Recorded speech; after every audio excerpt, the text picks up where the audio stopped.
नमस्कार दोस्तों, कुछ एक एक्सटेंशन फिर से आई है।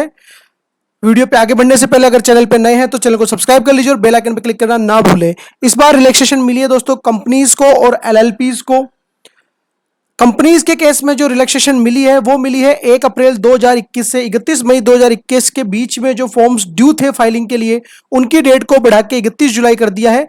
एडिशनल फीस नहीं लगेगी, एडिशनल फीस नहीं लगने वाली, केवल और केवल नॉर्मल फीस ही लगेगी।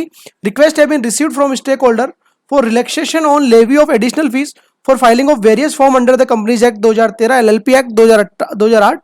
तो कोविड-19 की वजह से बहुत सारी रिक्वेस्ट आई, तो इन्होंने क्या किया, due to resurgence of COVID-19 pandemic, it has been decided to grant additional time up to 31st July 2021 for companies LLP to file such form without any additional form. Accordingly, no additional fee shall be levied up to 31st July 2021 for the delayed filing of form other than charge related forms referred above, which would be due for filing during 1st April 2021, 31st May 2021. तो 2 महीने में, इन 2 महीने में जो forms due थे filing के लिए उन पे एडिशनल फीस नहीं लगेगी। अगर आप 31 जुलाई 2021 तक भर देते हो तो इसमें चार्ज के फॉर्म्स इंक्लूड नहीं है।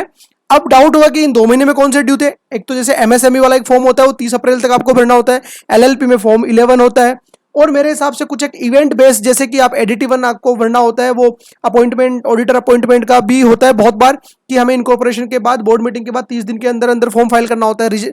तो ऐसे अगर कोई इवेंट बेस्ड भी है जिनकी ड्यू डेट आपकी पड़ रही है अप्रैल और मई में, अकॉर्डिंग टू माई अंडरस्टैंडिंग उनकी भी एडिशनल फीस 31 जुलाई 2021 तक आप भर देते हो।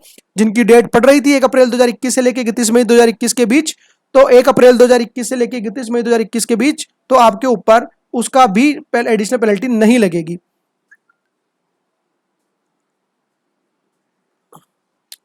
अब इस फॉर्म में अब बात करते हैं उस पर्टिकुलर सर्कुलर के थ्रू चार्ज से रिलेटेड फॉर्म्स नहीं एक्सटेंड हुए थे, यहां पे चार्ज से रिलेटेड फॉर्म की एक्सटेंशन की भी बात आई है। The circular shall be applicable in respect of filing of form charge number 1 and charge number 9। तो चार्ज नंबर 9 और फॉर्म चार्ज 1 और चार्ज 9 की भी ड्यू डेट यहां बढ़ रही है।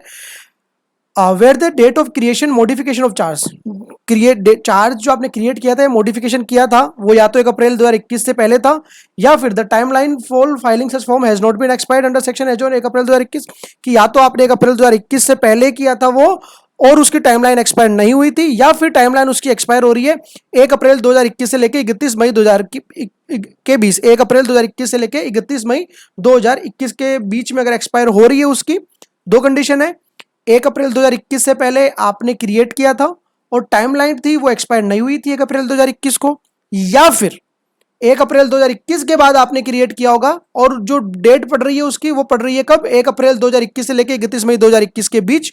तो यहां पे भी आपको रिलैक्सेशन दिया गया है। क्या रिलैक्सेशन दिया गया है? In case a form is file in respect of situation covered under supra 1A above, जहां अपन ने बात करी कि 1 अप्रैल 2021 को उसकी टाइमलाइन एक्सपायर नहीं हो रही थी और उससे पहले फाइल किया था।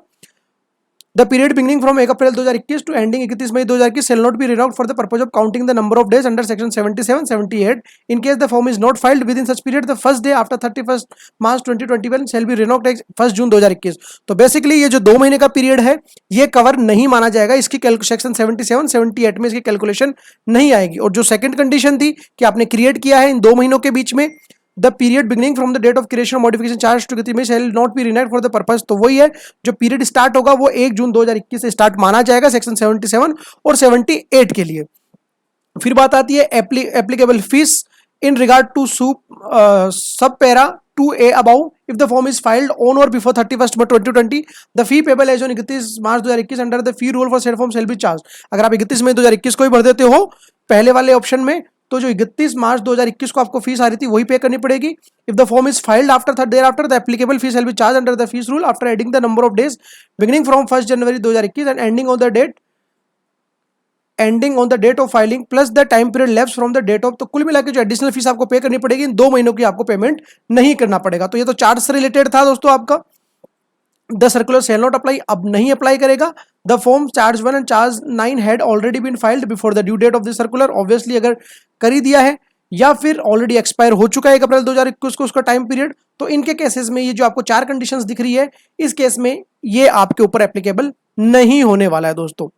अब बात आती है 2 बोर्ड मीटिंग में गैप की, तो इसके लिए भी ये सर्कुलर आया है।